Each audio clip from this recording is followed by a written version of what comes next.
An MSNBC guest, Kurt Bardella, says it's actually Republicans who are disconnected from the middle class. Here he is last week. Governing is about prioritizing, and for some reason, Republicans in Congress have made the calculation that they'd rather spend time chasing phantom investigations against the Biden family, that they'd rather double down on an agenda that was clearly rejected by the majority of Americans in the last midterm election. And so instead of talking about the kitchen table issues, the inflation, the economy, the things that they actually ran on in the midterm elections, they're doing something completely different. And Kurt is with us now, Democratic strategist, LA's Times contributor, former House GOP Oversight Committee advisor. Kurt, good to see you. There's a difference, though, right, between her point and your point. Two things can be true at once, that Republicans fighting amongst themselves is great for Democrats, fine, and the Democratic Party in Congress does not look like the Democratic Party in the voters that they say they represent.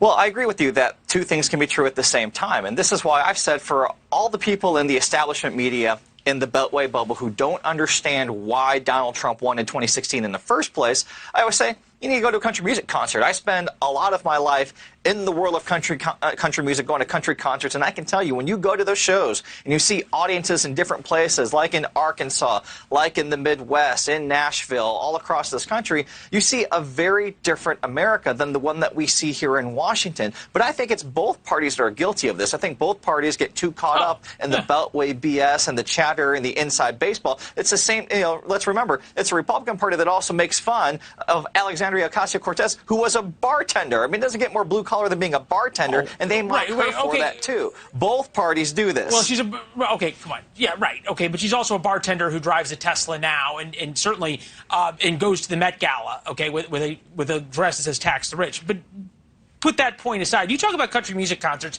As a huge country music fan, we're going to have a discussion about that some other time. But electric and hybrid vehicles per 100,000 people. This is the map.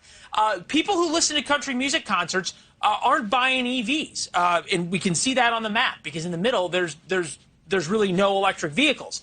That said, now, why, if Democrats want to reach these voters, how is talking and lecturing about electric vehicles going to do it?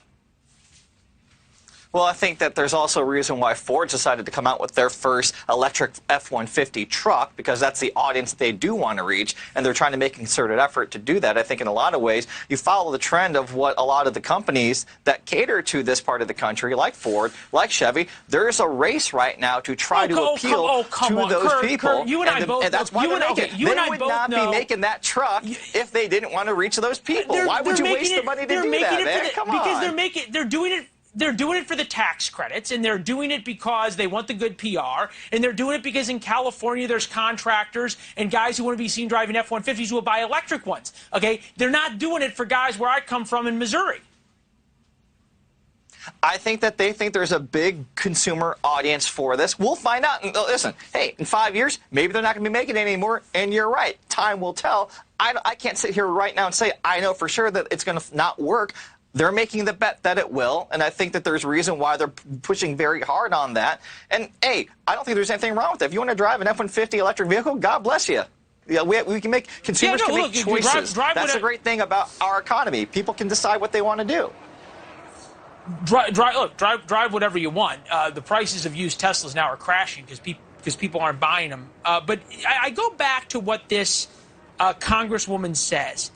And it's an issue within the Democratic Party about whether or not it looks like, and they have people inside Congress who are like themselves. And you think about, you brought up Donald Trump winning in 2016. If Democrats are continuing down this road, does that not open up Donald Trump 2024 or Ron DeSantis 2024 on these same issues? Well, I think, again, this is an issue that both parties need to figure out how to communicate best, because I think both parties have blind spots here. Right, I think when you have a Republican... But we're talking about the Democrats, let me make this point. Like, Republicans just they announced all of their chairmen for the congressional committees, right? Every single one of them was white. That's not reflective of America in general, in my opinion. I think Democrats have at times, and this has come out. Let me finish. Democrats. Okay. I'm going to get to Democrats now. Democrats have made the mistake of coming off as elitist and judgmental. And I'll tell you, the one thing that I've heard the most, going to 50, 60 concerts a year from people out in America, is they feel the Democratic Party is out to judge them, to attack them, to cancel them. That is, and I've said this publicly, that's a big problem for the Democratic Party brand, that a lot of people identify that type of adjective with the Democratic Party. They have to fix that. Yeah, well, you did indeed say it, which says a lot. Hey, it's good to see you. We've been asking you to come join us for a long time. We're glad it finally worked out, and we hope you come back. Hey, thanks for having me, my friend. We'll see you out there on the road, too, hopefully at a country concert, man. There you go. Friends in low places. Celebrities just